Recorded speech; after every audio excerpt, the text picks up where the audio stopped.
Living God, we thank you for your living word, how it continues to live and breathe off the page as we read it, as we think upon those who had left exile and are in the wilderness, as we look upon now Paul as he is writing from jail to a church that he loves.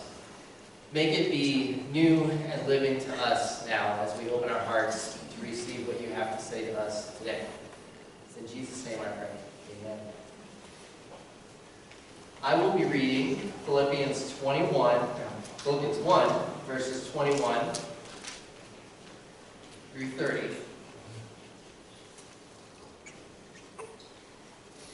And I ask you to listen now for the word of the Lord. Paul writes, "For to me to live is Christ, and to die is gain. If I am to go on living in the body, this will mean fruitful labor for me. Yet what shall I choose? I do not know.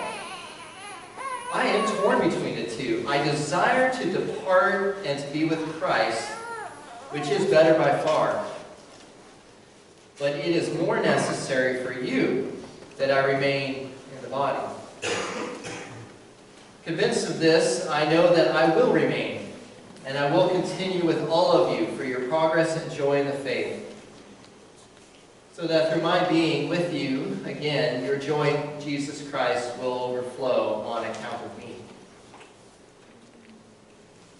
Whatever happens, conduct yourselves in a manner worthy of the gospel of Christ.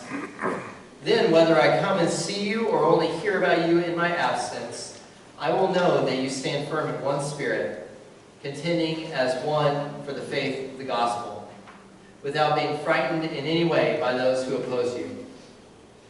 This is a sign to them that they will be destroyed, but that you will be saved, and that by God.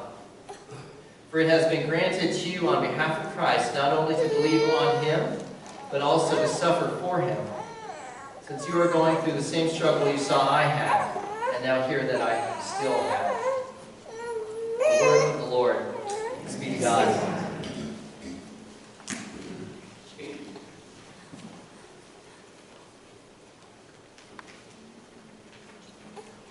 I think a proper subtitle for the Israelites in chapter 16 would be something like Exodus 16, stuck in the middle with you. And a proper subtitle for Paul, as he writes Philippians 1, would be Philippians 1, stuck in the middle for you. Stuck in the middle of prison, that is. So as we go through this, I would like you to be thinking of maybe your own subtitle to this sermon, this day, where it finds you. Your subtitle. Let's start in Exodus. Moses and his brother Aaron, they found out quickly that the middle is a tough place to be a leader. But Moses always had his doubts about leadership in the first place, didn't he? He gave God enough reasons he couldn't do this. But now the community that they're in charge of is literally halfway there. They're halfway from this place called Elim, which was their first major camping spot outside of the Exodus, outside of Egypt. And their destination soon is to Sinai, where God will give them the gift of the commandments. Another good camping spot. Now it's important to put this thing in chapter context. We're in Exodus 16. The Passover happens in Exodus 12. Okay? They cross the sea in 13, and then they arrive at Merah and Elim, this previous camping spot, in Exodus 15. And then, like I said, the Ten Commandments will come in Exodus 20. So that's kind of where we are literally. And as we discussed this morning in Sunday school, camping at Merah and Elim wasn't bad, actually. Once, at the end of chapter 15, God made the water sweet for them to drink. It was an oasis. actually, with palm trees everywhere in the midst of the desert, and it had 12 springs. Not bad for a big community of people to camp at. It was nice, actually. But it was not their destiny, and therefore, it was not their destination.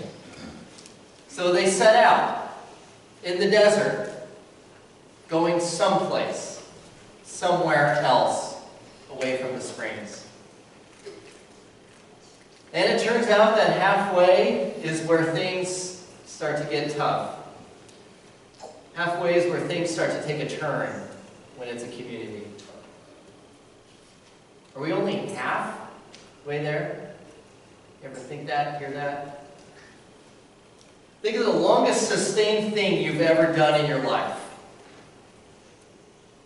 Or maybe the one goal that you've worked the hardest for, present or past.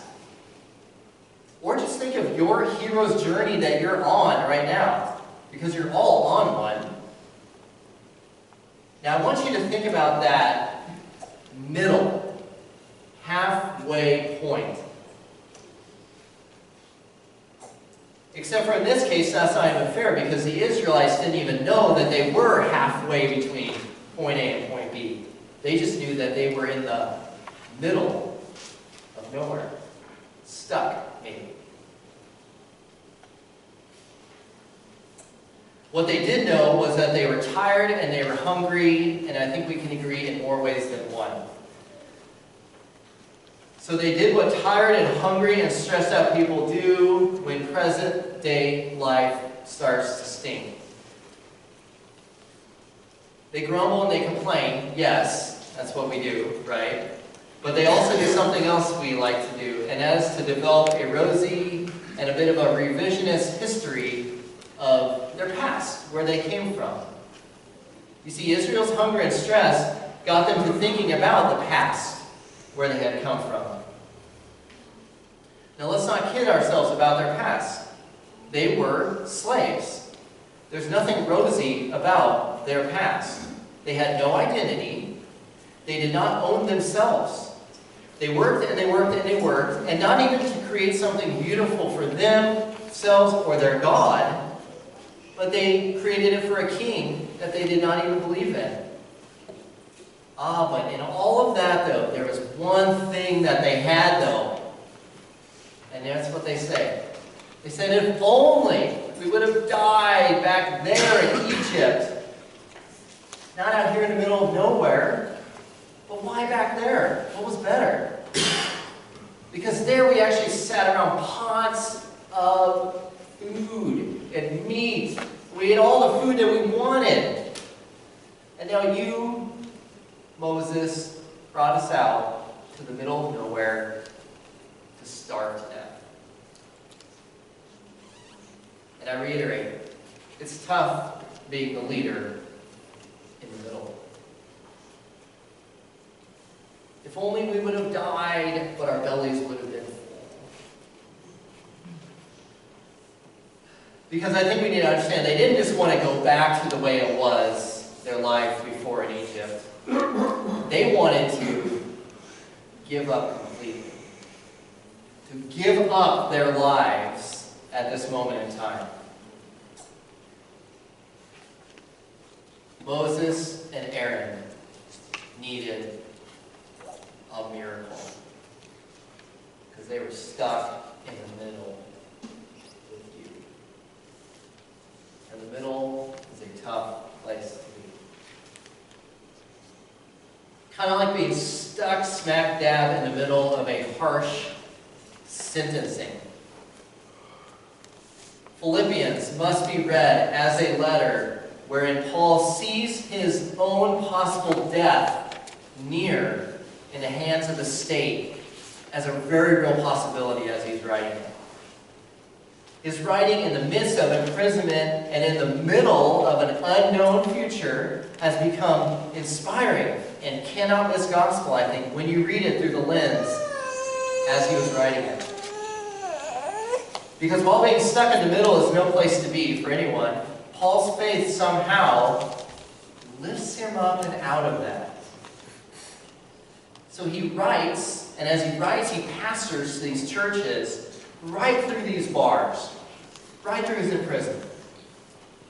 So Paul tells us, and he tells the Philippians, that he truly is unafraid of death. And for him, good reason. It was the words we started our reading with, that death is gain. That death means he gets to be with Christ. But this tension is in the middle, because his work here is not done yet. He is here in the middle for his churches, for that church, for this church. So as bad as he wants to be with Christ, and as welcoming as that would be for him, he sees that living here would be fruitful for you. Paul's desire as a pastor, as it is with any good and faithful pastor, is at the end of the day to truly want to be stuck in the middle with you, the church. But as we're stuck in the middle, we pastors, we get the sense, and we know when you get hungry, starving for something. Moses and Aaron, Israel's pastors, they got that too, right? They got the memo. And most importantly, God got it. And then what happened the next morning? It rained bread from heaven. They called it manna. Not too much, not too little, all that they needed. God said, you will know who brought you from where you came, from Egypt. And then that night, they got meat, quail, little turkeys as Connor would call them. Just enough. There is no going back to where you were, Israel. You have all you need. Right here.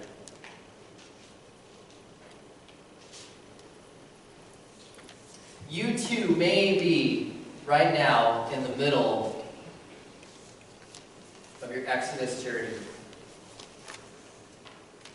There may have been something, a life change, something that God granted you by the power of the Spirit that brought you out of some slavery that you were in, and you are now into a new, wild place.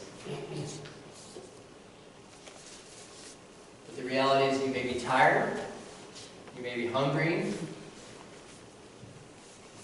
you may be about ready to call quits. But look around you. You are not without the sustaining provisions of the God who provides. Manna and quail, just enough you need. And so it is.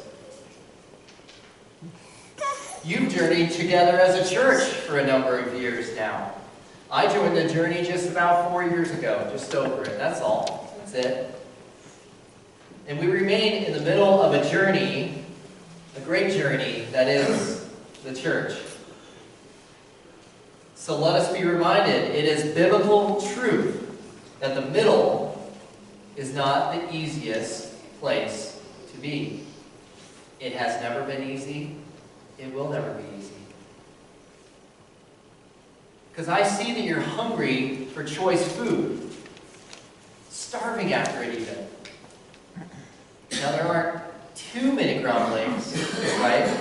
But we, the church, do find ourselves sojourners together, temporary residents in this place, our encampment for now. We as a community, we can plan all we want, where to take the community next. What's the next step? But as we do it, know this. It is only by taking what God provides as the daily gifts, manna and quail, that we will make it. And then it is only by gazing upon the pillar of the fire that leads us, that the Israelites saw in this chapter, and having no fear to follow it, even fear of death, that we will find God's promised land. And that is the truth.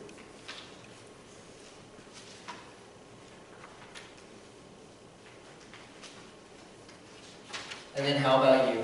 Individual you. What are you in the middle of? What life of slavery have you come out of, that you were marching, rejoicing across a dry land, just to find yourselves here in the middle, in the new desert? Visions of quitting. I ask you this. Where is your manna? Where is your quail? What does God give you every day just to make it through? Do you rejoice like Paul with the church? And does the church rejoice with you, even in your imprisonment, even in the middle? Well, this I say to you, God bless you on your journey. On your journey. God bless the church on its continued journey. And I say this, thank you, God, for giving us just what we need. We're giving it today, and tomorrow, and on and on.